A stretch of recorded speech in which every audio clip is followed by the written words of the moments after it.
Hello students, आज हम लोग कविता फागुन में सावन का तीसरा पैराग्राफ पढ़ेंगे।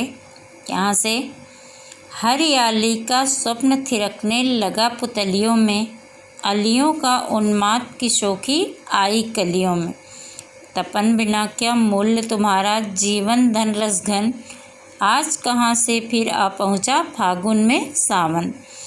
हरियाली का स्वप्न थिरकने लगा पुतलियों में। स्वप्न मतलब सपना, थिरकने लगना मतलब नाचने लग जाना, दिखाई देने लग जाना, क्योंकि चारों तरफ पतझड़ के कारण पेड़ की डालियां जो हैं वो खाली खाली दिखाई दे रही थी, उसमें पत्ते भी नहीं दिखाई दे रहे थे। तो कवि कहते हैं कि जब बारिश होने लगी तो बारिश को देखकर आँखों में हरियाली के सपने आने लगे। ऐसा लगा कि जैसे बारिश में चारों तरफ हरियाली ही दिखाई देती है, सावन में हरियाली दिखाई देती है, वैसे ही चारों तरफ हरियाली का वातावरण होगा। और अलियों का उन्माद, अलियों मतलब भंवरों का, उन्माद मतलब मस्ती, और चारों तरफ भंवरों की मस्ती होगी, क्योंकि शोखी आई कलियों में। शोखी मतलब चटकीलापन, क्योंकि कलियों में चटकीलापन आ जाएगा, नया रंग चढ़ जाएगा। तो कलियों में जब नया रंग आएगा, नई नई कलियां निकलेंगी, तो उस पर भंवरे भी आएंगे, भंवरों की भी मस्ती होगी। तो ऐसे सारे सपने आँखों में आने लगे कि अब पुनः इसी तरह का वातावरण होगा। फिर कवि कहते हैं कि तपन बिना क्या मूल्य तुम्हारा, जीवन धन रस घन। जीवन धन कहा गया है किसे? बादल को। घन मतलब बादल। तो बादल को जीवन धन क्यों कहा जाता है? क्योंकि बादल को जीवन दाता कहा जाता था।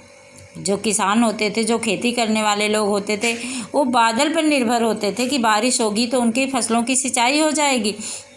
जिस साल बारिश नहीं होती थी उस साल सूखा पड़ जाता था, लोगों को खाने पीने की कमी होने लगती थी। इसलिए जीवन धन, क्योंकि आज की तरह विभिन्न प्रकार के सिंचाई के साधन नहीं थे, मशीनीकरण नहीं था, लोग प्रकृति पर निर्भर रहते थे, तो इसीलिए बादल को जीवन धन कहा जाता था।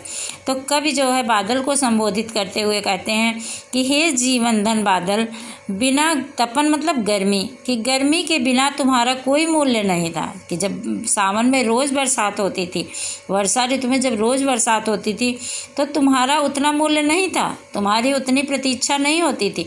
लेकिन आज जब असमय बारिश हो रही है, इस समय जब सूर्य की किरणों में तेज़ी आ गई है, धूप तेज़ लगने लग गई है, थोड़ा गर्मी का मौसम आ गया है, तो इस समय जब बारिश हो रही है तो इस समय लोग जितना प्रसन्न हो रहे हैं।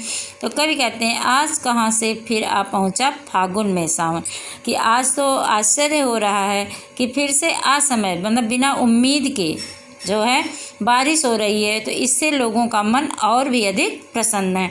और इस बारिश को देख करके लोगों की आंखों में हरियाली के सपने आने लगे हैं। लोग यही सोच रहे हैं कि जब बारिश हो गई तो अब चारों तरफ हरियाली का वातावरण होगा और कलियों में चटकीलापन आ जाएगा, अर्थात नए रंग भर जाएंगे, नई नई कलियां निकलेंगी और उस पर भंवरे आकर के मस्ती करेंगे।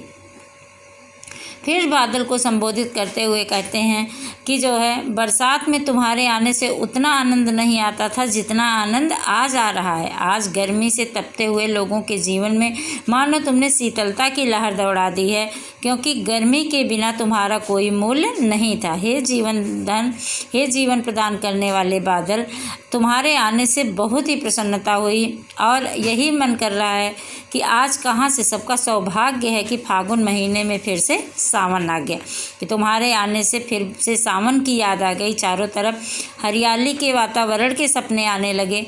तो आज फागुन में जब बरसात हो रही है तो उसका आनंद ही कुछ और है, उससे आनंद और भी दोगुना बढ़ गया है।